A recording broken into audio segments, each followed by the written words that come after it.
A big hello to everyone and welcome to PW Only IAS.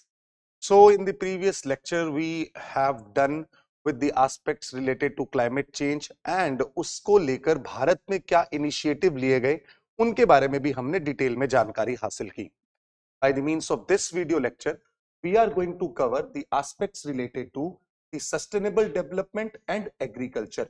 तो ये जो agriculture का जो पार्ट है वैसे लार्जली जो ज्योग्राफी का सेगमेंट है और इकोनॉमी का सेगमेंट है वहां पे कवर होता है, बट यहाँ पे हम जो एग्रीकल्चर को लेकर सस्टेनेबल प्रैक्टिसेस फॉलो की गई हैं उनकी बात करेंगे.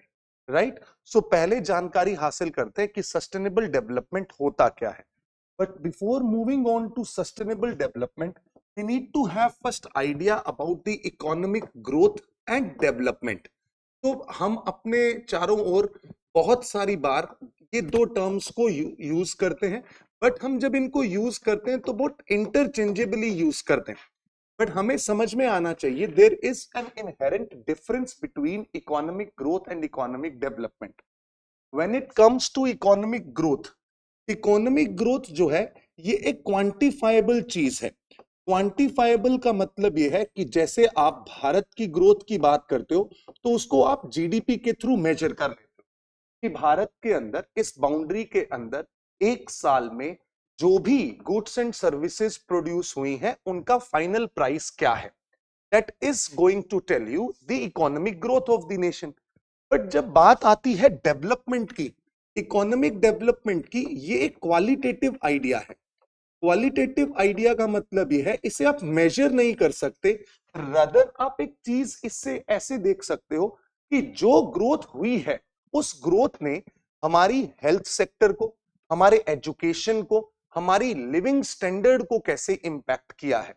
तो स्टैंडर्ड ऑफ लिविंग हो गया, दी एजुकेशन, लिटरेसी रेट हुआ, ये जो सारी चीजें हैं they become the part of qualitative idea और उसको हम बोलते हैं कॉम्प्रिहेंसिव डेवलपमेंट.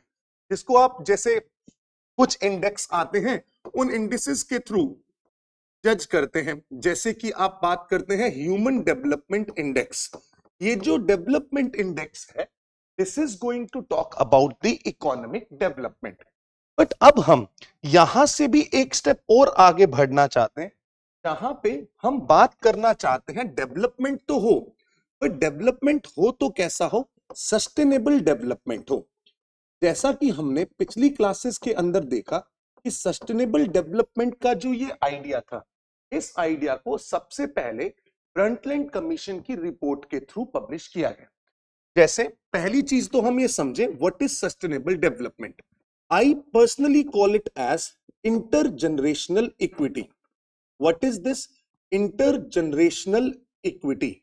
इंटरजनरेशनल इक्विटी का मतलब होता है कि मान लीजिए आज आपके पास रिसोर्सेज को एक्सप्लोर करने की अपॉर्चुनिटी है, तो हमारी जो फर्दर जनरेशन है, जो फ्यूचर जनरेशन आने वाली है, उसके पास भी इतनी ही अपॉर्चुनिटीज होनी चाहिए टू एक्सप्लोर द रिसोर्सेज. अगर मान लीजिए मैंने अपनी इस जनरेशन में रिसोर्सेस को बहुत ज्यादा एक्सप्लॉइट कर दिया, ओवर यूटिलाइज कर दिया, तो क्या मेरी आगे आने वाली जनरेशन के पास उतनी ही अपॉर्चुनिटीज होंगी रिसोर्सेस के एक्सप्लोरेशन को लेकर? नहीं होंगी. इसका मतलब यह है कि जब हम इंटरजनरेशनल इक्विटी की बात करते हैं तो यह कहता है कि जो फ्यूचर जनरेशंस हैं, फ्यूचर जनरेशंस के पास भी सिमिलर अपॉर्चुनिटीज होनी चाहिए, सिमिलर अपॉर्चुनिटीज होनी चाहिए, सिमिलर अपॉर्चुनिटीज होनी चाहिए टू एक्सप्लोर द रिसोर्सेस. ताकि हम, अगर हम बात करें तो जो डेवलपमेंट है वो इस तरीके से किया जाए कि रिसोर्सेज हम इस जनरेशन में ही खत्म ना कर दें, हमारी आने वाली जनरेशंस को भी रिसोर्सेज का एक्सप्लोरेशन करने के लिए उतना ही हक होना चाहिए जितना हक हमें आज है. इस तरीके के डेवलपमेंट को हम सस्टेनेबल डेवलपमेंट कहते हैं. जनरली जब मैं when I come across with various students, उनको सस्टेनेबल डेवलपमेंट का मतलब तो पता है कि future generation shall be available to meet the entire requirements, right, वो ऐसे करके बोल तो देते हैं, बट इसकी जो गहराई है वो ये कहती है कि इंटर जनरेशनल यानी कि नेक्स्ट जनरेशन को भी हम इक्विटी प्रोवाइड कर रहे हैं. इक्विटी मतलब इक्वालिटी, इक्वालिटी किस चीज के लिए? एक्सप्लोरेशन ऑफ रिसोर्सेज के अपॉर्चुनिटी को लेकर, कि the kind of opportunity I am having to explore the resources in this generation, similar opportunity shall be there for future generation to explore the similar resource. If I will exploit these resources, अगर मैं सारे resources को exploit कर दूंगा अभी इसी generation में, क्या अगली जनरेशन के पास इक्वल अपॉर्चुनिटी होगी? नहीं होगी। तो अगर मैंने इस जनरेशन में सारे रिसोर्सेज को एक्सप्लोइट कर दिया डेवलपमेंट के लिए, तो क्या वो डेवलपमेंट सस्टेनेबल होगा? नहीं होगा। तो जब हम सस्टेनेबल डेवलपमेंट की बात करेंगे तो it is inherently linked with the intergenerational equity. एक बात ये हमें ध्यान में रखनी है। अब इस सस्टेनेबल डेवलपमेंट का जो कॉन्सेप्ट है वो कहां से आता है? सस्टेनेबल डेवलपमेंट के कॉन्सेप्ट को सबसे पहले ब्रंटलैंड कमीशन की एक रिपोर्ट आती है, उसके अंदर दिया जाता है। ब्रंटलैंड कमीशन की रिपोर्ट के अंदर 1987 के आसपास ये आइडिया डेवलप होता है, the idea is of sustainable development, the idea is of sustainable development. But इसके बाद आगे बढ़ते हैं और देखते हैं कि क्या सिनेरियो है। आगे बढ़ के हमने देखा कि जो ये सस्टेनेबल डेवलपमेंट की रिपोर्ट हुई, इस सस्टेनेबल डेवलपमेंट की रिपोर्ट को आगे चलकर 1992 में एक समिट हुई, जिसको हमने पिछली क्लासेस में भी देखा, जिसे बोला गया रियो अर्थ समिट। रियो अर्थ समिट, रियो अर्थ समिट के अंदर सबसे पहले रियो अर्थ समिट के अंदर जब इसका रियो डिक्लेरेशन आता है, उस डिक्लेरेशन के अंदर बात की जाती है सस्टेनेबल डेवलपमेंट की, अब रियो डिक्लेरेशन में सस्टेनेबल डेवलपमेंट की बात हुई 1992 में। इसी को आगे बढ़ाते हुए 10 साल बाद रियो प्लस 10 के अंदर एक और आइडिया को एक्सेप्ट किया जाता है, जिसको हम बोलते हैं मिलेनियम डेवलपमेंट गोल्स। अभी मैं ये सारे डेवलपमेंट गोल्स आपको दिखाऊंगा। ये जो मिलेनियम डेवलपमेंट गोल्स हैं, ये 2000 से लेकर 2015 तक अचीव किए जाने थे, और ये 8 मिलेनियम डेवलपमेंट गोल्स आए, जिन्हें 2002 में एक्सेप्ट किया, फाइनली किसके अंदर इंक्लूड कर लिया? इस समिट के अंदर भी। इससे पहले 2000 में यूनाइटेड नेशन की जो जनरल असेंबली थी, उन्होंने मिलेनियम डेवलपमेंट गोल के इस पूरे कॉन्सेप्ट को कंसीव कर लिया था। बट जब हम रियो के समिट्स के साथ इसका एक सामंजस्य देखने की कोशिश करते हैं, तब हमें एहसास होता है कि 2002 में जब ये रियो में वापस मिलते हैं, तब भी ये बात करते हैं किसकी? इन 8 मिलेनियम डेवलपमेंट गोल्स को अचीव करने की। So now coming back to these slides, we will see जो सस्टेनेबिलिटी है, वो सस्टेनेबिलिटी क्या कहती है कि ब्रंटलैंड कमीशन की जो रिपोर्ट आई, उसने बोला कि जो भी ये ओवरऑल एस्पेक्ट है कि हमारे पास जो ये फ्यूचर है वो क्या है? एक कॉमन फ्यूचर है, और ये 1987 में अपनी रिपोर्ट देके जाता है। ये कहता है सस्टेनेबल डेवलपमेंट एक ऐसा डेवलपमेंट है जो कि हमारी रिक्वायरमेंट को तो फुलफिल करता ही है, बट उसके साथ साथ जो आने वाली जनरेशन है उसकी नीड को भी हैम्पर नहीं करता। इस तरीके के डेवलपमेंट को हम सस्टेनेबल डेवलपमेंट कहते हैं, जो कि ब्रंटलैंड कमीशन से आया। अब यहां पे इश्यूज क्या हाईलाइट किए गए थे?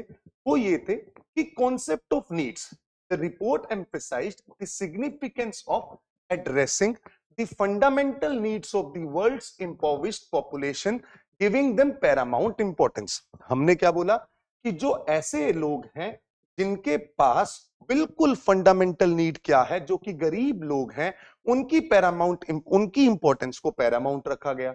और उसके साथ साथ यहां पे हम अगर बात करें 1972 में जब स्टॉकहोम कॉन्फ्रेंस होता है, तो दुनिया सबसे पहले देखती है what exactly the aspect related to the environment pollution. फिर हम 1992 के अंदर ये बात करते हैं कि रियो डी जेनेरियो में अर्थ समिट हुई। देन वी विल सी 1997 का एक स्पेशल सेशन होता है, जिसे रियो प्लस 5 बोला जाता है। ये जो रियो प्लस 5 है, यहां पे भी सस्टेनेबल डेवलपमेंट की बात होती है, और 2000 के अंदर इसको इस्टेब्लिश कर लिया जाता है, जिसे आप मिलेनियम डेवलपमेंट गोल्स कहते हैं। फिर world summit on sustainable development, जिसे जोहानिसबर्ग समिट बोला गया, ये नया एक्शन प्लान प्रोवाइड करती है। So now let's come back to this. During the millennium summit in September 2000, the most extensive assembly of global leaders to endorse the United Nation millennium declaration. और यहीं से क्या निकल के आएंगे? Millennium development goals. ये कितने हैं? 8 हैं। कब तक पूरे किए जाने थे? 2000 से 2015 तक। क्या पूरे होंगे? नहीं होंगे। क्या अब हमें पढ़ना है? नहीं, ज्यादा याद रखने की जरूरत नहीं है, क्योंकि अब सस्टेनेबल डेवलपमेंट गोल्स आ चुके हैं। अब ये अगर 8 मिलेनियम डेवलपमेंट गोल्स की बात करते हैं हम, तो ये क्या है?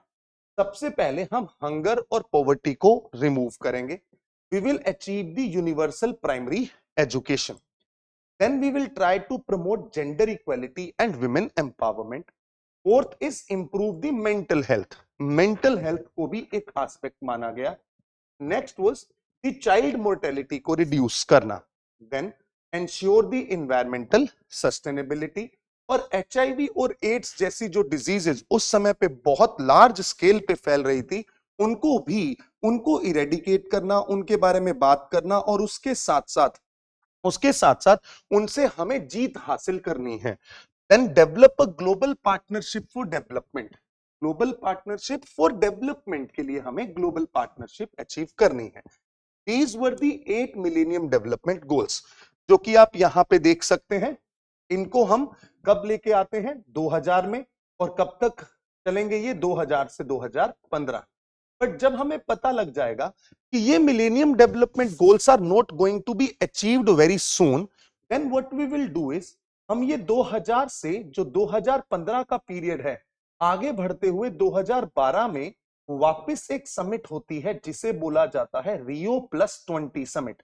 ये रियो+10, रियो+5, रियो+20 जब भी आपके सामने दिखाई देगा, this will always be associated with what? The sustainable development. ये मैं पहले भी आपसे बात कर चुका हूं। अब अगर आप रियो+20 में बात करते हैं, तो यहां पे देखा गया कि जो 8 मिलेनियम डेवलपमेंट गोल्स हैं, इनको अब खत्म होने में ज्यादा वक्त नहीं रह गया है। तो हम अब क्या करते हैं? अगले 15 साल की स्ट्रेटेजी अपनाते हैं, 2015 से 2030 तक की। जब 2015 से 2030 तक की स्ट्रेटेजी अपनाएंगे, तो इसमें हम लेके आएंगे सस्टेनेबल डेवलपमेंट गोल्स। पहले कौन से थे? Millennium development goals. पहले कितने थे? 8। अब कितने सस्टेनेबल डेवलपमेंट गोल्स हैं? 17 सस्टेनेबल डेवलपमेंट गोल्स हैं। कब तक अचीव करना है? 2030 तक। कब से? 2015 से। अब यहां पे आगे बढ़े तो सस्टेनेबल डेवलपमेंट गोल्स इंट्रोड्यूस हुए 2015 में। achievements while addressing their limitation by encompassing broader themes such as environmental। अब इसका जो दायरा है वो और ब्रॉडर कर दिया गया, जिसमें social inclusion, economic prosperity, environment की सस्टेनेबिलिटी, ऐसे बहुत सारे बिंदुओं को ऐड किया गया है। अब यहाँ पे जो सस्टेनेबल डेवलपमेंट गोल्स हैं, ये एक कॉम्प्रिहेंसिव फ्रेमवर्क प्रोवाइड करते हैं, जो कि एम करता है एक ऐसा सस्टेनेबल और इक्विटेबल फ्यूचर बनाना जिसमें सबके पास इक्वल अपॉर्चुनिटी हो, हम हंगर को इरेडिकेट कर पाएं, जीरो हंगर को अचीव कर पाएं, पॉवर्टी को खत्म कर पाएं। ये सारे प्रोस्पेक्ट्स जो हैं, हम लाइफ बिलो वाटर भी देखें, हम पूरे के पूरे इस अर्थ के ऊपर लाइफ को देखें, बायोडाइवर्सिटी को कंजर्व करें, इकोनॉमिक ग्रोथ को आगे लेकर जाएं। ये सारे गोल्स को कॉम्प्रिहेंसिव तरीके से सस्टेनेबल डेवलपमेंट गोल्स के अंदर इनकलकेट किया गया।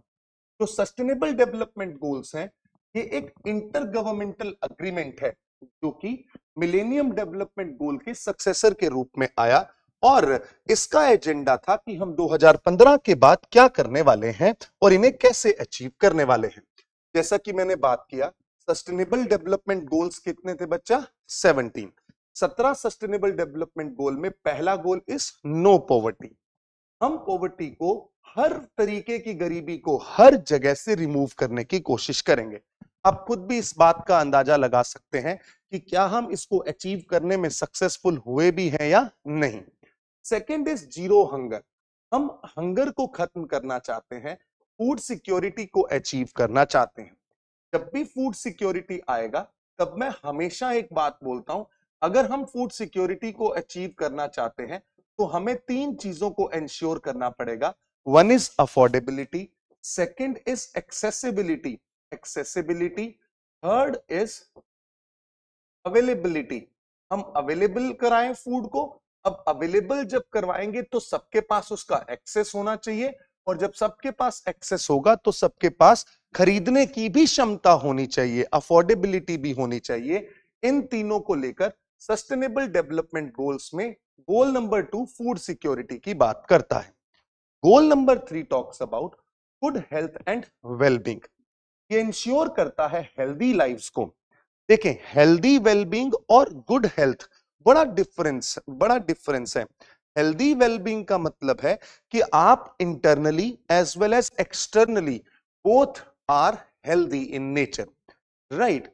और अगर आप हेल्थ से गुड हेल्थ की बात करते हैं, इसका मतलब है कि आप बीमारियों से बचे हुए हैं। तो हम एक बड़े डायमेंशन को लेके चलेंगे। एजुकेशन की जो एक्सेसिबिलिटी है, क्वालिटी एजुकेशन की जो एक्सेसिबिलिटी है, दैट मस्ट बी देयर। उसके बाद we need to have the gender equality as well. Gender equality का मतलब विमेन एम्पावरमेंट तो कर ही रहे हैं, बट उसके साथ साथ कंधे से कंधा मिलाकर विमेन चल सके, उसकी बात भी इंश्योर करना चाहते हैं। देन सबसे बड़ी समस्या अभी इस समय पे पूरी दुनिया के सामने है क्लीन वाटर एंड सैनिटेशन की। कि पानी का जो एक्सेसिबिलिटी है, वो टैप वाटर एक्सेसिबिलिटी भारत के अंदर भी बहुत सारी जगहों पे नहीं है। तो हम इन गोल्स के माध्यम से ये इंश्योर करना चाहते हैं कि जो अवेलेबिलिटी है वाटर की, जो फ्रेश वाटर अवेलेबिलिटी है, टैप वाटर सप्लाई है, वो भी not just quantity we are going to ensure. Sanitation का मतलब है कि हम क्वालिटी भी इंश्योर करेंगे, है ना। इसके साथ साथ we are going to talk about the clean energy. जैसे कि क्लाइमेट चेंज के अंदर हमने देखा, पिछली क्लास में भी हम जानते हैं कि हमने सोलर मिशन की बात की। हम क्लीन एनर्जी, ग्रीन एनर्जी की ओर अग्रसर हो रहे हैं। Decent work and economic growth. जब भी हम इन्वायरमेंट को बचाने की कोशिश करेंगे, हम ये ना भूल जाएं कि हम अपने इकोनॉमिक ग्रोथ को भी हैम्पर कर रहे हैं। तो हमारे पास हमेशा एक डेवलपमेंट डायलेमा होता है कि हम डेवलपमेंट करें या एनवायरनमेंट बचाएं। तो हमें सस्टेनेबली डेवलप करना है। तो हम सस्टेनेबल डेवलपमेंट में अगर क्लीन एनर्जी की ओर अग्रसर हो रहे हैं, तो साइमल्टेनियसली वहां तो हम इन्वायरमेंट बचा रहे हैं, साइमल्टेनियसली हम इकोनॉमिक ग्रोथ को भी लेके चल रहे हैं। That is why it is the part of sustainable development.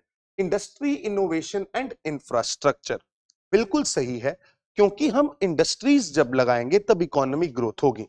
But उसके अंदर इनोवेशन जब डालेंगे, तब हम क्लीन एनर्जी के माध्यम से उस इंडस्ट्री को लगा के इकोनॉमिक ग्रोथ भी हासिल करेंगे। Then reduced inequality. Reduced inequality का मतलब है कि जो इनकम इनइक्वालिटी, उसके साथ साथ जैसे डेवलप्ड और डेवलपिंग नेशंस हैं, इनके बीच में एक बहुत बड़ा गैप आ जाता है ना। तो वो इनइक्वालिटी को हम कम करना चाहते हैं। तो लीस्ट डेवलपिंग कंट्रीज हैं, उनको तो और भी बहुत ज्यादा आगे बढ़ाने की जरूरत है। Then sustainable cities and communities. जो हमारे शहर हैं वो सस्टेनेबल हो, ये अर्बन डिजास्टर्स जैसी जितनी भी प्रॉब्लम्स हैं उनसे उनसे बेहतर तरीके से फाइट कर सकें। Then responsible consumption and production. देखिए, रिस्पॉन्सिबल कंजम्पशन का मतलब ये होगा कि आप खुद जाने कि अगर मान लीजिए आज आप किसी रूम में बैठे हैं और आपको किसी ने बोल दिया कि बिजली फ्री है, I can say for sure आप जब भी घर से बाहर जाएंगे, वो कभी भी गर्मियों के समय में एसी बंद करके नहीं जाएंगे। आपको लगेगा कि घर आते हैं तो बढ़िया है, बहुत अच्छा ठंड मिलेगा और कमरा ठंडा हो जाएगा। ये रिस्पॉन्सिबल कंजम्पशन नहीं है। This is wasteful use of resources. जो रिसोर्सेज है उनका वेस्टफुल यूज है। Then we have life below water. हम ओशन के नीचे की जो लाइफ है उसको भी केटर करना चाहते हैं और साथ साथ लैंड के ऊपर भी। Peace, justice and strong institutions. We want to promote the peaceful and inclusive societies. ऐसी सोसाइटीज होनी चाहिए जो कि पीसफुल हो, जो कि इंक्लूसिव हो। Then partnership for the goals. Strengthen the means of implementation and revitalize the global partnership for sustainable development. ये सब हम तभी हासिल कर पाएंगे जब हम इंटरनेशनल जो स्टेटस है, इंटरनेशनल जो कोलैबोरेशन है, जो हमारे कोलैबोरेटिव एफर्ट्स हैं, कोऑर्डिनेटिंग मैकेनिज्म्स हैं, उनके द्वारा ही अचीव किया जा सकता है। अब हम बात करते हैं एसडीजी इंडिया इंडेक्स 2020-21 की। भारत ने क्या किया है इसको लेकर इंडिया के एफर्ट्स अगर हम देखते हैं तो ऐसा कहा जाता है कि नीति आयोग जो है वो एक इंडेक्स पब्लिश करता है जिसे सस्टेनेबल डेवलपमेंट गोल इंडिया इंडेक्स बोलते हैं। ये प्रोग्रेस को ट्रैक करता है कि हमने इन 17 गोल्स के अंदर जो 70 टारगेट्स लिए थे, जिसमें 115 इंडिकेटर्स हैं, उनके बेसिस के ऊपर हमने किन गोल्स को किस हद तक अचीव किया है। स्टेट क्लासिफिकेशन एंड परफॉर्मेंस, जिसमें आप स्टेट्स को क्लासिफाई और कैटेगराइज करते हो एज एस्पिरेंट्स, या कुछ होते हैं परफॉर्मर्स, कुछ हैं फ्रंट रनर्स और कुछ हैं अचीवर्स, जो कि बेस्ड ऑन देयर स्कोर होता है। केरला का जो स्कोर है that is 75, while Bihar, Jharkhand and Assam ऐसे राज्य हैं जो कि बहुत पीछे छूट जाते हैं एसडीजी इंडिया इंडेक्स के रूप में। तो सबसे पहले आपने एसडीजी के कॉन्सेप्ट को पढ़ा, ये कब आया उसको जाना, टोटल 17 एसडीजी गोल्स के बारे में देखा, फिर इसके अंदर इंडिया के एफर्ट के अंदर आपने एसडीजी इंडिया इंडेक्स देखा। ये थोड़ा सा एस्पेक्ट आपको पता होना चाहिए, ठीक है। इसी में एक और चीज है जो लेटर ऑन स्टेज में मैं पढ़ाऊंगा आपको, पार्टनरशिप और action on green economy page. ये भी एक इनिशिएटिव है जिसके थ्रू हम सस्टेनेबल डेवलपमेंट अचीव करना चाहते हैं, जिसमें आप देख रहे हैं ना जो सस्टेनेबल डेवलपमेंट गोल नंबर 8 है, ये decent work and economic growth. इसको अचीव करने के लिए एक पार्टनरशिप एक्शन बना ऑन ग्रीन इकोनॉमी जिसे बोला जाता है पेज। आप इसे याद रखेंगे एसडीजी 8 के लिए। स्टेटस ऑफ इंडिया मैंने एसडीजी इंडेक्स के रूप में बता दिया। अब इनका इंपैक्ट क्या है, what is the impact, significant impact of sustainable development goals. देखो ये यूनाइटेड नेशन ने 2015 के अंदर अडॉप्ट कर लिए थे। Aspire to forge more just, हम क्या चाहते हैं, एक just equitable and sustainable world by 2030। हम just equitable and sustainable world चाहते हैं बाय 2030। और इसके लिए हमने क्या किया, with the help of sustainable development goal we enhance the global awareness. जैसे हम अभी देखें कि दुनिया के अंदर जब सस्टेनेबल डेवलपमेंट गोल्स आए, आप भी अब याद करते हैं, तो क्या आप सब लोगों को आइडिया नहीं है कि हम कितने अच्छे से अवेयरनेस और एनहांसमेंट कर रहे हैं इन गोल्स को लेकर। जैसे कि global goals week, world's largest lesson have engaged millions of people, schools and organizations globally, जिससे हम इन एक्शंस को प्रमोट कर सकें। Then mobilization of resources and investments. देखिए होता क्या है, जब भी हम इन रिसोर्सेज, इन गोल्स की बात करते हैं, आपने जिन गोल्स को आइडेंटिफाई किया, उन गोल्स को अचीव करने के लिए you need fund, you need resources. उनको चैनलाइज करने के लिए, उनको मोबिलाइज करने के लिए these are necessary। जैसे ग्रीन क्लाइमेट फंड आया, ये हम बात कर चुके हैं पिछली क्लास में। पॉलिसी एंड रेगुलेटरी रिफॉर्म्स, मतलब जैसे इंडिया के अंदर national action plan on climate change है जो कि एसडीजी 13 क्लाइमेट एक्शन की बात करता है, this is also one of the example. हम इनोवेशन और टेक्नोलॉजी को प्रमोट करते हैं। जैसे भारत के अंदर ही हम देख लें तो हम सोलर एनर्जी की ओर अग्रसर हैं, ये भी इनोवेशन है। हम ग्रीन हाइड्रोजन की बात करते हुए आगे बढ़ना चाह रहे हैं, तो ये इनोवेशन है जिसकी अब बात हो रही है।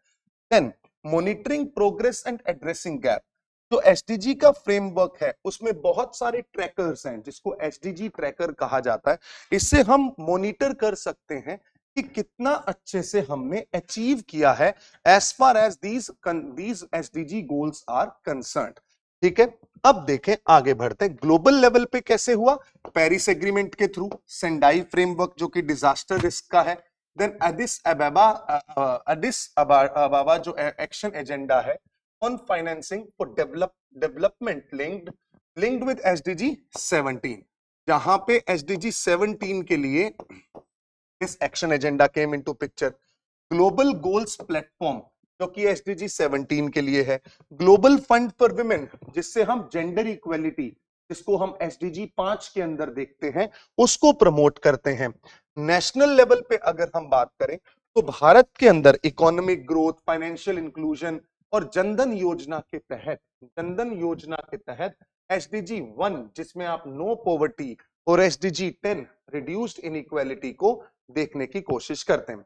आयुष्मान भारत के थ्रू आप गुड हेल्थ एंड वेलबींग को इंश्योर करते हैं और स्किल इंडिया मिशन के थ्रू आप SDG 8 decent work and economic growth को इंश्योर करने की कोशिश करते हैं। So what we can see here is there are so many initiatives that government of India has taken up in this regard to sustainable development goals. जैसे Beti Bachao Beti Padhao which talks about SDG 5, प्रधानमंत्री किसान योजना, किसान सम्मान निधि जो कि हमारी जीरो हंगर और income support की बात करता है, उज्ज्वला योजना जो कि SDG 7 affordable and clean energy की बात करता है। तो जितनी स्कीम्स हमने देखी है ना, ये सारी स्कीम्स कहां से आ रही हैं? These schemes are achieved, these schemes are coming from the SDGs। यहाँ पे और भी बात करें तो स्टार्टअप इंडिया कैंपेन आया एसडीजी 9 के लिए, प्रधानमंत्री आवास योजना सस्टेनेबल सिटीज के लिए। देन नाउ ये मैं बात कर रहा था partnership for action on green economy page की। ये जो पेज है ये 5 मेजर ऑर्गेनाइजेशंस हैं जो यूनाइटेड नेशन के ऑर्गेनाइजेशन है, उन्होंने मिलके इसका आइडिया दिया और वो ये कहते हैं कि हम एसडीजी 8 को स्पेसिफिकली जो एसडीजी 8 है decent work and economic growth, इसकी बात करना चाहते हैं। इसमें कौन 5 ऑर्गेनाइजेशन है? सबसे पहले United Nation environment programme, second United Nation Industrial Development Organization, third is United Nation Institute of Training and Research, fourth is ILO International Labour Organization and उसके साथ साथ we have United Nation Development Program UNDP। ये 5 ऐसे United nation की agencies हैं जो कि इस पूरे के पूरे प्रोस्पेक्ट को चलाती हैं और इस प्रोस्पेक्ट का मेजर काम है एसडीजी 8 को अचीव करना, right, decent work and economic growth. ठीक है, इसके बाद आते हैं अब सबसे बड़ी प्रॉब्लम कहां आ रही है? सबसे बड़ी प्रॉब्लम आ रही है एग्रीकल्चर के अंदर। As I have mentioned in the previous classes as well that जो ये सेक्टर है एग्रीकल्चर, एग्रीकल्चर और क्लाइमेट चेंज का एक बहुत बड़ा नेक्सस है। क्लाइमेट चेंज जो है ये एग्रीकल्चर को प्रभावित करता है, एग्रीकल्चर को प्रभावित करता है और एग्रीकल्चर जो है वो क्लाइमेट चेंज को प्रभावित करता है। क्योंकि अगर आप देखेंगे तो मीथेन का एमिशन होता है, मीथेन का एमिशन होता है ना, किससे? राइस के कल्टीवेशन से। डन, कोई दिक्कत नहीं है। एग्रीकल्चर को क्लाइमेट चेंज कैसे इंपैक्ट करता है? ड्रॉट, फ्लड्स आ गए, उसके साथ साथ टेम्परेचर बहुत इंक्रीज हो गया, हीट वेव की सिचुएशन आ गई, है ना, वाटर स्ट्रेस और वाटर स्कैरसिटी आ गई। इन सब की वजह से क्लाइमेट चेंज भी एग्रीकल्चर को प्रभावित करता है। इसी वजह से जब आपने देखा कि क्लाइमेट चेंज जो है, तो क्लाइमेट चेंज जो है वो एग्रीकल्चर को प्रभावित करता है, इम्पैक्ट्स एग्रीकल्चर, इम्पैक्ट्स एग्रीकल्चर। तो हमें अभी एक चीज समझने की जरूरत है कि आने वाले समय में जब पॉपुलेशन बहुत ज्यादा इंक्रीज हो जाएगी, आने वाले समय में जब पॉपुलेशन जो है वो इंक्रीज होगी, तब क्या होगा? पॉपुलेशन इंक्रीज होगी तो इसकी वजह से जो अर्बन एरियाज हैं, अर्बनाइजेशन जो है वो भी इंक्रीज होगा और उसके साथ साथ जो डिफोरेस्टेशन है वो भी इंक्रीज होगा।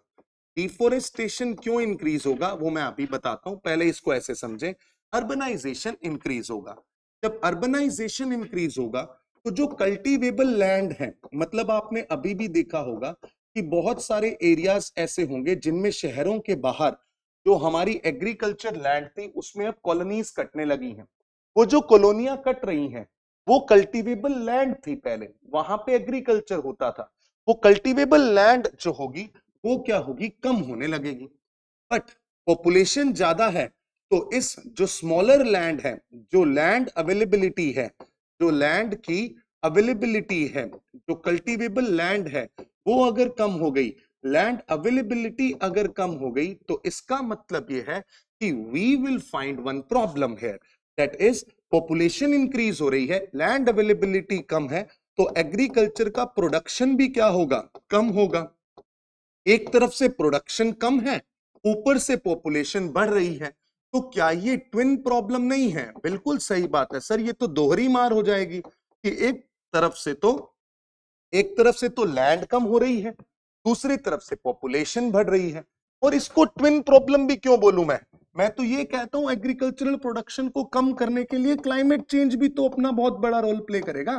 तो क्लाइमेट चेंज होगा, उसकी वजह से जो एग्रीकल्चरल प्रोडक्शन के साथ साथ जो प्रोडक्टिविटी है, this productivity is also going to decline.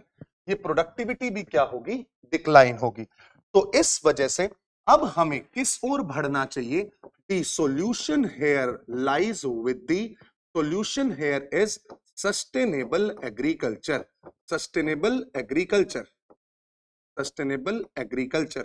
अब ये जो सस्टेनेबल एग्रीकल्चर है ये कैसे होगा, इसको समझने की कोशिश करते हैं। इसके लिए कुछ कुछ चीजें हैं जो मैं आपको बता देता हूं। यहां पे सबसे पहले national mission on sustainable agriculture आएगा, ये हमने पिछली बार भी बात की थी। इसके अंदर ही आप सॉइल हेल्थ कार्ड की स्कीम भी देखेंगे, इसी के अंदर आप सस्टेनेबल एग्रीकल्चर के अंदर आप नेचुरल फार्मिंग की भी बात करेंगे, नेचुरल फार्मिंग की भी बात करेंगे। इसके साथ साथ हम एक और चीज की बात करना चाहते हैं, that is integrated farming, integrated farming. And यहां पे इसको मैं लिंक करना चाहूंगा क्लाइमेट स्मार्ट एग्रीकल्चर से, क्लाइमेट स्मार्ट एग्रीकल्चर, क्योंकि अब हमारा जो एग्रीकल्चर है वो क्लाइमेट स्मार्ट रखना पड़ेगा, अदरवाइज क्लाइमेट के कारण बहुत ज्यादा दिक्कतें आने लगेंगी। इसके अलावा और क्या कर सकते हैं हम इसके अलावा जो मेथड ऑफ प्लांटेशन है उसको चेंज कर सकते हैं, मेथड ऑफ प्लांटेशन, या हम ऐसा कहें कि जो क्रॉपिंग पैटर्न है उसको चेंज करें, राइट।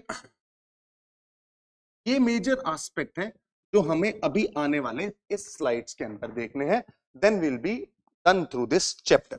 चलिए, राइट, सबसे पहले बात करें the major issues in Indian agriculture.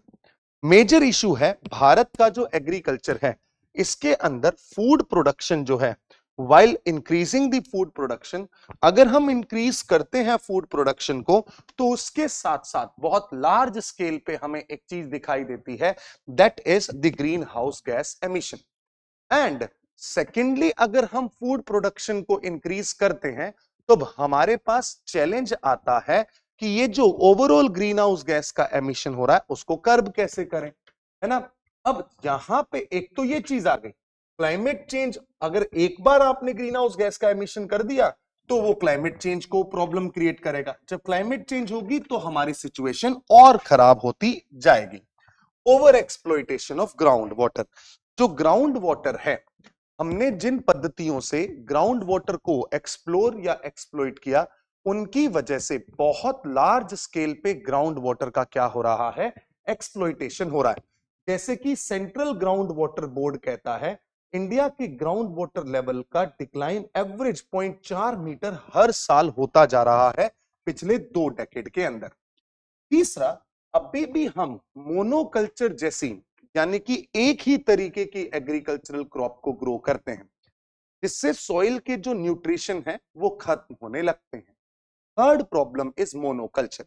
Green revolution के बाद हम wheat rice largely cotton, wheat rice, sugar cane, mustard, यही 4-5 क्रॉप्स ही हैं जो अपने फार्म में ग्रो करते हैं। क्रॉप डाइवर्सिफिकेशन बिल्कुल भी नहीं है। Then excessive use of chemical inputs. Green revolution के बाद फर्टिलाइजर्स का यूज हमने बहुत एक्सेसिवली किया। एक्सेसिव फर्टिलाइजर के यूटिलाइजेशन से सॉइल की सैलिनिटी भी हाई, सॉइल सेलाइन भी हुई, और उसके साथ साथ यही जो फर्टिलाइजर्स थे, यही जो पेस्टिसाइड्स थे, यही फर्टिलाइजर और पेस्टिसाइड्स कहां पे जाके चले गए, मिक्स हो गए अंडरग्राउंड वाटर के अंदर। जब ये अंडरग्राउंड वाटर में मिक्स हो गए तब हमें समझ में आया कि इनकी वजह से हेल्थ इंपैक्ट होने लगे, राइट। और यही अगर फर्टिलाइजर रन ऑफ करके रन ऑफ करके चला गया किसी भी लेक के अंदर, तो उसकी वजह से क्या हो गया, यूट्रोफिकेशन भी हो गया। यूट्रोफिकेशन, आई होप आप समझते हैं क्या होता है। यूट्रोफिकेशन का मतलब है लेक्स के अंदर बहुत ज्यादा न्यूट्रिशन का आ जाना। उसके साथ जब हम मैकेनाइजेशन आई एम सॉरी जब हम मैकेनाइजेशन करते हैं तब कुछ रेजिड्यू पीछे रह जाता है। एंड आजकल सबसे बड़ी प्रॉब्लम क्या है, one of the biggest problem is stubble burning. जो स्टबल बर्निंग है, this is also one of the major issue. Then हमारे पास जो अडॉप्शन है वो बहुत ही कम है। मतलब हम जो सस्टेनेबल प्रैक्टिसेस हैं, हम जानते हैं कि इनके बहुत सारे बेनिफिट्स हैं, बट हम इन्हें अडॉप्ट ही नहीं कर रहे। Then next is impact of natural disasters. Agriculture के ऊपर नेचुरल डिजास्टर्स का बहुत लार्ज स्केल पे इंपैक्ट पड़ता है। जैसे जैसे क्लाइमेट चेंज हो रहा है, फ्रीक्वेंसीज जो हैं डिजास्टर्स की वो इंक्रीज होती जा रही हैं। इसकी वजह से आपको एग्रीकल्चर की वल्नरेबिलिटी बहुत ज्यादा दिखाई देगी। एंड मोर ओवर लैंड का डिग्रेडेशन होना, वाटर की स्कैरसिटी होना, बायोडाइवर्सिटी का लॉस होना, ग्राउंड वाटर का कम होना, less than 20% net sown area is irrigated, paddy field का मीथेन गैस को एमिट करना, कोस्टल एरियाज के अंदर फ्लड का बहुत ज्यादा आना, ये सारे फैक्टर्स ऐसे हैं जो कि भारत की एग्रीकल्चर को वल्नरेबल बनाते हैं। अब अगर हम एग्रीकल्चर से होने वाले एमिशंस की बात करें, बहुत ध्यान से, this is important slide, please do remember the emissions which are coming from the agricultural activities. सबसे पहला तो है मीथेन, इसको आप CH4 लिख लीजिएगा। Nitrous oxide, which are potent greenhouse gas contributing to global warming and climate change. Agricultural emission occur from practices such as, जैसे live stock farming होता है, उससे बहुत सारा नाइट्रस ऑक्साइड रिलीज होगा। राइस कल्टीवेशन से, फर्टिलाइजर से, पोल्ट्री फार्मिंग से, पोल्ट्री से भी बहुत लार्ज स्केल पे आपको नाइट्रोजन के एमिशंस दिखाई देंगे। Then status of agriculture emission, united nation का जो food and agricultural organisation FAO है, ये कहता है कि land use emission constitute around 17% of all greenhouse gases emission in 2018। With in अगर इस सेक्टर की बात करें तो लाइव स्टॉक के बाद fertiliser and from rice cultivation. तो livestock, then we have fertiliser, and fertiliser के बाद वी हैव राइस कल्टीवेशन और पेडी कल्टीवेशन, ये इसके अंदर आते हैं। In India major contributors to these emissions are state like Punjab, Haryana and Uttar Pradesh, Bihar, West Bengal. Then अब आते हैं सस्टेनेबल एग्रीकल्चरल प्रैक्टिसेस के ऊपर। बहुत आराम से सुनना है, इससे आपको क्लैरिटी ऑफ थॉट हो जाएगा what exactly sustainable agricultural practices are. जैसे हम बात करें, पहली प्रैक्टिस जो आप अपनी स्क्रीन पे देख पा रहे थे अभी, दैट इज मल्चिंग। मल्चिंग के अंदर क्या होता है, मल्चिंग के अंदर क्या होता है कि आपने अपने रेजिड्यू को क्लियर नहीं किया। Let me explain you with the help of one diagram hair. Mulching की बात करें तब क्या है ये practice, please do understand. Mulching के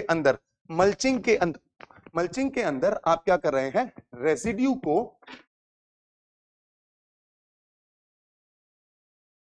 मल्चिंग के अंदर व्हाट हैपेंस इज, मान लीजिए ये आपका एग्रीकल्चरल फील्ड है। एग्रीकल्चरल फील्ड में ये क्रॉप्स हुई, इसका आपने हार्वेस्टिंग कर दिया, ठीक है। अब यहां पे दो तरीके से मल्चिंग होती है। मतलब आप क्या कर रहे हैं, आप इस पूरे के पूरे सॉइल सरफेस को, जो सॉइल का सरफेस है उसको कवर कर रहे हैं, ऑर्गेनिक सॉइल सरफेस को आप कवर कर रहे हैं ऑर्गेनिक मटेरियल से, राइट। सॉइल सरफेस को आपने कवर कर दिया किससे, ऑर्गेनिक मटेरियल से। अब देखो इसका बेनिफिट क्या होगा, ऑर्गेनिक मटेरियल से इससे क्या होगा, ध्यान से देखें। ऑर्गेनिक मटेरियल से जब आपने कवर किया तब आपको एक चीज का एहसास हुआ, जो भी मटेरियल था उसके अंदर कुछ रेजिडुअल मॉइस्चर था। वो जो रेजिडुअल मॉइस्चर था, उस रेजिडुअल मॉइस्चर का यूज कौन कर लेगी? ये सॉइल कर लेगी।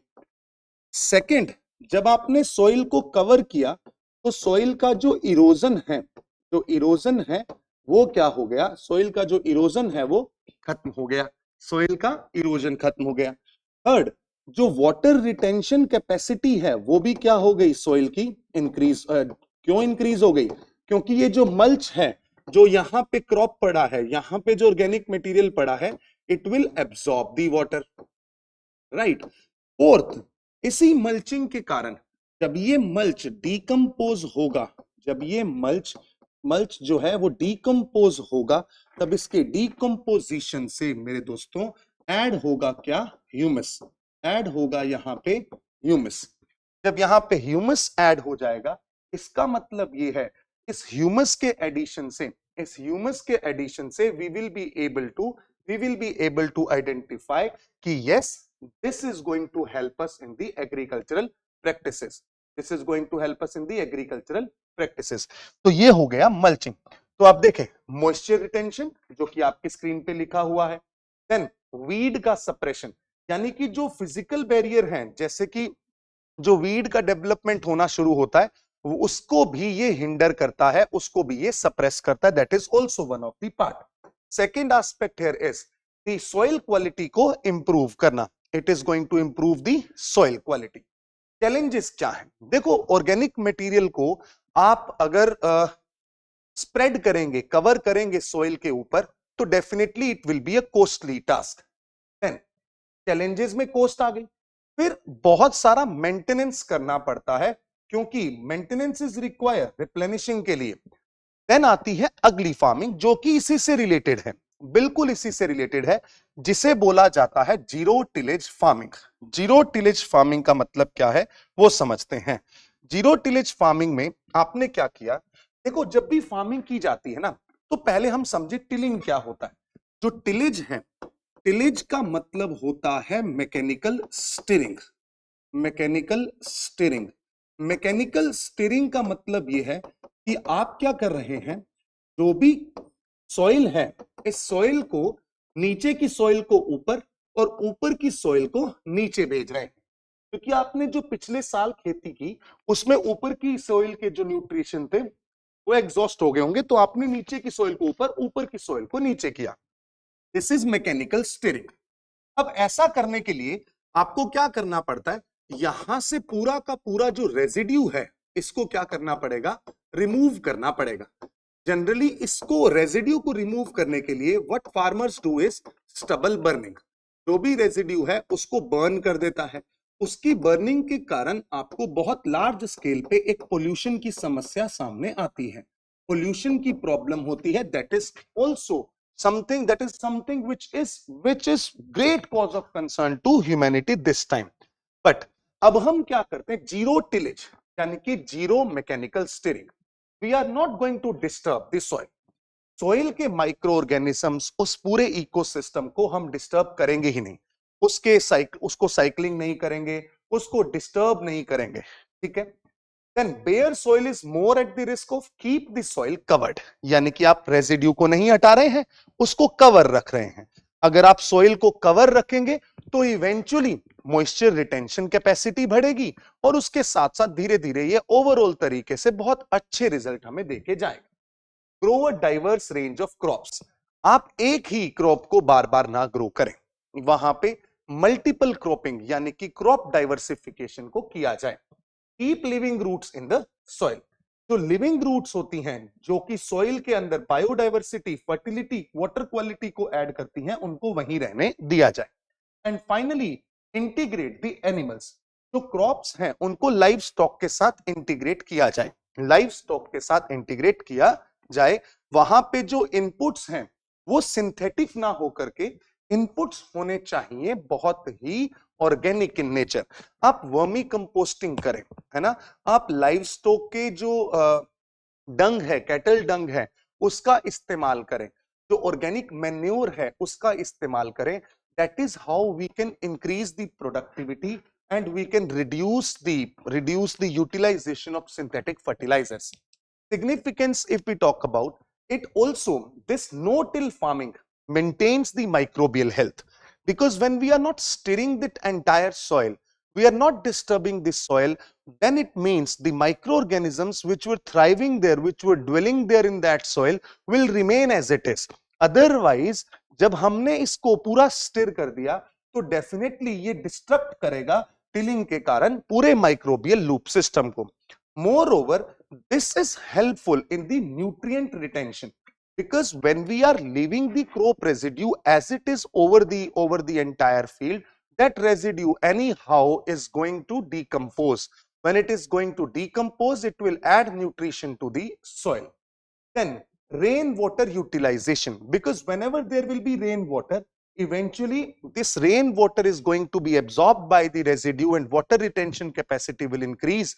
And next is the aspect related to zero budget natural farming. I'm just going to tell you one idea here. Zero budget natural farming का जो ये concept है, this concept is devised by Mr. Subhash Palekar, and this concept is saying zero budget. ये जो zero budget है एक metaphor के रूप में यूज किया गया है. This is not exactly zero budget, but it shows the low coast और लो इनपुट नेचुरल फार्मिंग है, कि आप यहां पे ज्यादा इनपुट कोस्ट बियर नहीं कर रहे हैं और उस तरीके से फार्मिंग करें तो इसे जीरो बजट नेचुरल फार्मिंग कहा जाता है. Let me explain you with the help of one example here. Then we will read the major prospects such as Bijamrit, Jivamrit, Vapasa, Chadna. क्या होते हैं वो नेचुरल फार्मिंग के कॉन्सेप्ट्स हैं. But यहाँ पे एक चीज जाननी है कि ग्रीन रेवोल्यूशन जब हुआ तब उस रेवोल्यूशन के बाद, ग्रीन रेवोल्यूशन के बाद हमने अपनी सारी मेथोडोलॉजीज को बहुत लार्ज स्केल तक चेंज किया, जिस कारण से अब हमें एहसास हुआ है कि सिंथेटिक फर्टिलाइजर के ज्यादा यूटिलाइजेशन से things have gone wrong. Now we need to move towards the traditional practices that we used to do in the past. See here, let's say if I have a farm here, मैं इस farm के अंदर पहली चीज क्या use नहीं करने वाला हूं, क्या यूज नहीं करने वाला हूं, I am not going to use this synthetic fertiliser. सोच ही नहीं सकता सिंथेटिक फर्टिलाइजर नहीं होंगे, कोई किसी तरीके का pesticide, synthetic chemical pesticide use नहीं होगा, ना ही कोई हम सिंथेटिक पेस्टिसाइड के साथ साथ कुछ वीडीसाइड यूज करेंगे. राइट, पहली बात तो ये है. Second most important fact here is we are not going to plough the field. जो फील्ड की प्लोइंग है वो नहीं होगी, यानी कि फील्ड का टिलिंग नहीं किया जाएगा. एज इट इज, जैसा आपका फील्ड है इसको हम ऐसे ही रहने देंगे, ना इसकी हम प्लोइंग कर रहे हैं, ना लेजर लेबलिंग कर रहे हैं, ना टिलेज कर रहे हैं, कुछ नहीं कर रहे, ना रेजिड्यू रिमूव कर रहे हैं. Whatever is there, it is as it is. Then what will happen? Third is we are not going to provide with the off farm output.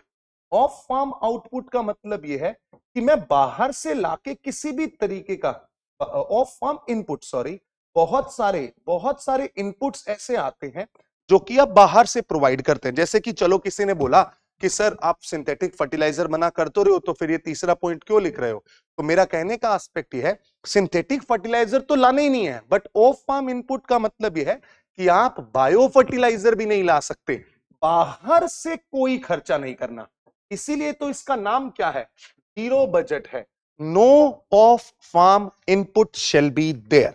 Off farm input में आप वर्मी कंपोस्टिंग, बायो फर्टिलाइजर्स, है ना, कुछ बाहर से खाद लेके आ रहे हैं, ऑर्गेनिक मैन्योर खरीद के ला रहे हैं, नहीं करना. बाहर से you are not going to do anything. But करना क्या है फिर? ऐसे कैसे होगा? सबसे पहले you are going to utilise the cow urine. Second, you will use the cow dung. Right, cow dung. Neem की लीव्स, नीम की जो पत्तियां होती हैं, नीम जो पेड़ है उसकी जो लीव्स हैं उनका इस्तेमाल करें.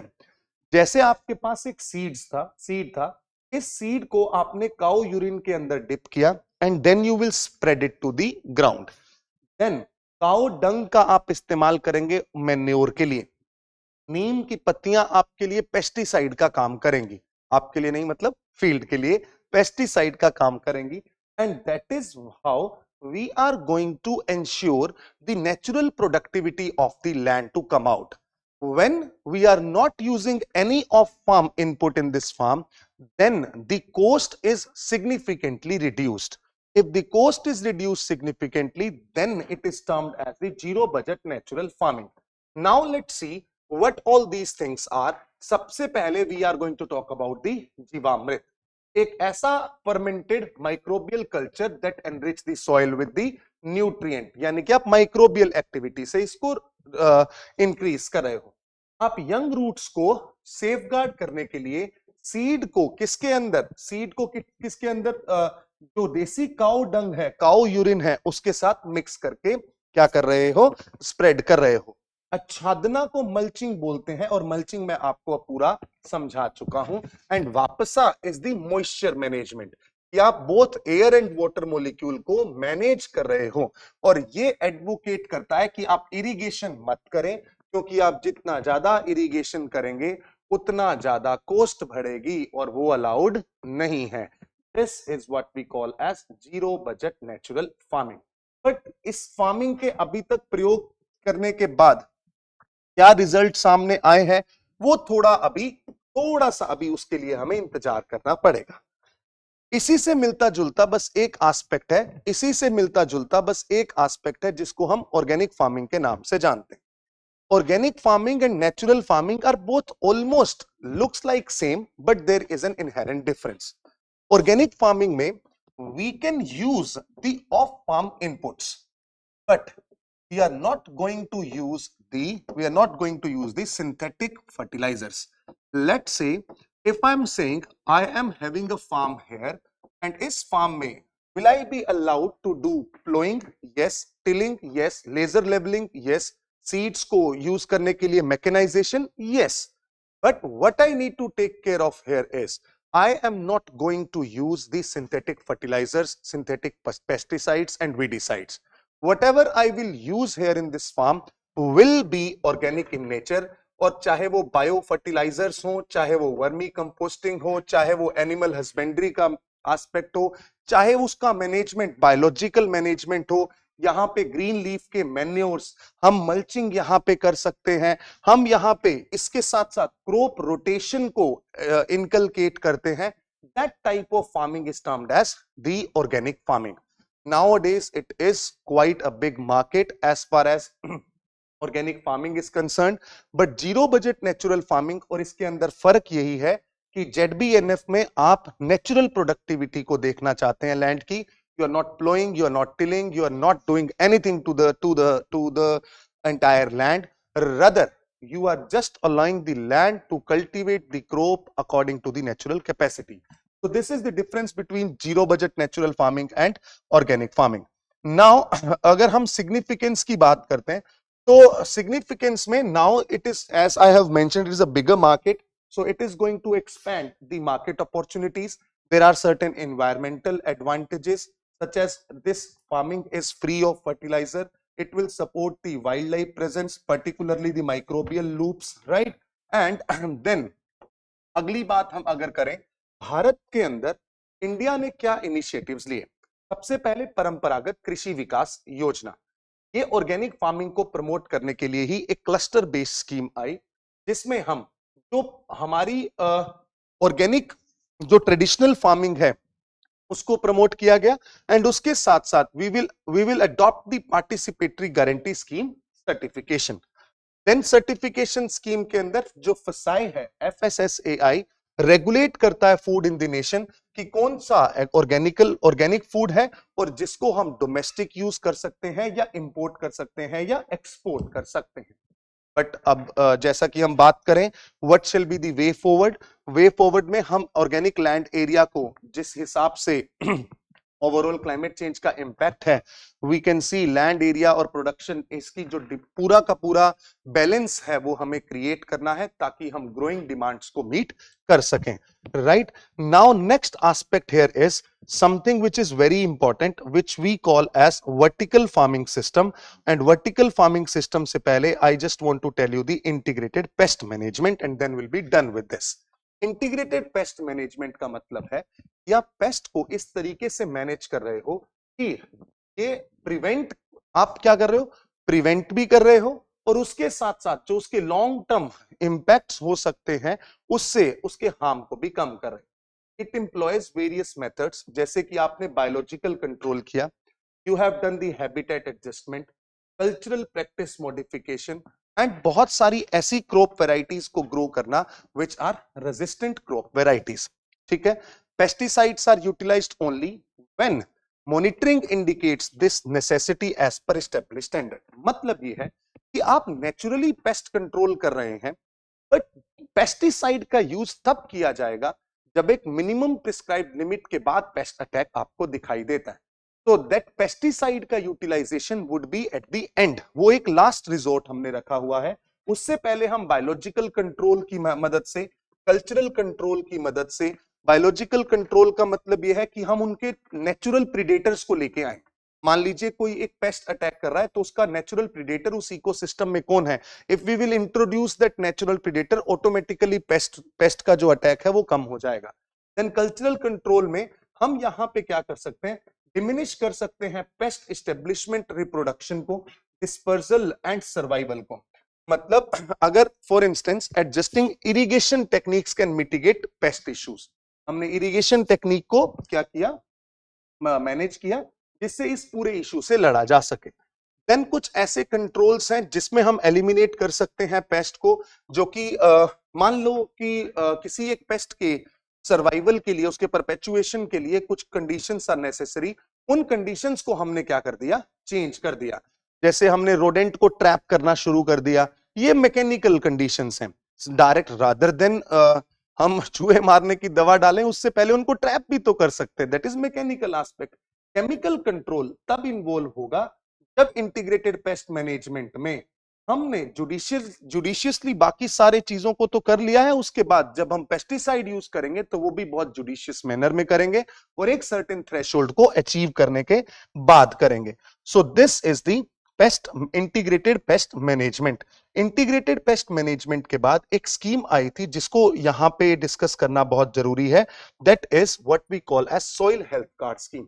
सॉइल हेल्थ कार्ड स्कीम के अंदर क्या किया जाता है, आपके पास अगर आप सॉइल है, सॉइल को आप सॉइल का सैंपल लें, सॉइल को सैंपल लेके एपीएमसी मंडी के अंदर हर 2 साल में एक बार फार्मर की जो सॉइल है उसकी सॉइल टेस्टिंग लैब में टेस्टिंग की जाती है और एक हेल्थ कार्ड प्रोवाइड किया जाता है which allows the farmers to know that कौन सा फर्टिलाइजर या कौन सा न्यूट्रिएंट उनकी सॉइल में कम है और उसके अकॉर्डिंग वो फर्टिलाइजर यूज कर सकें।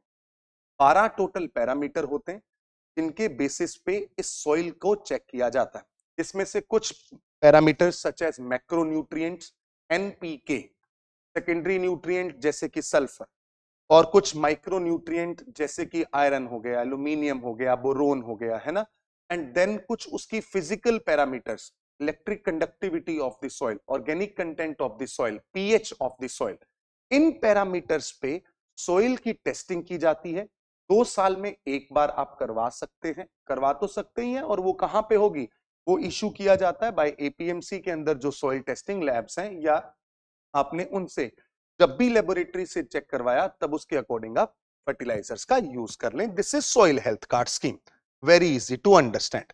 इसके बाद एक चीज और आती है, that is what we call as climate smart agriculture. Climate smart agriculture की अगर हम बात करें तो ये सिर्फ एक ही पिलर पे बंधा हुआ है। इसको आप सिर्फ इसी तरीके से याद रखें, climate smart agriculture, because we have seen climate change and agriculture has a nexus.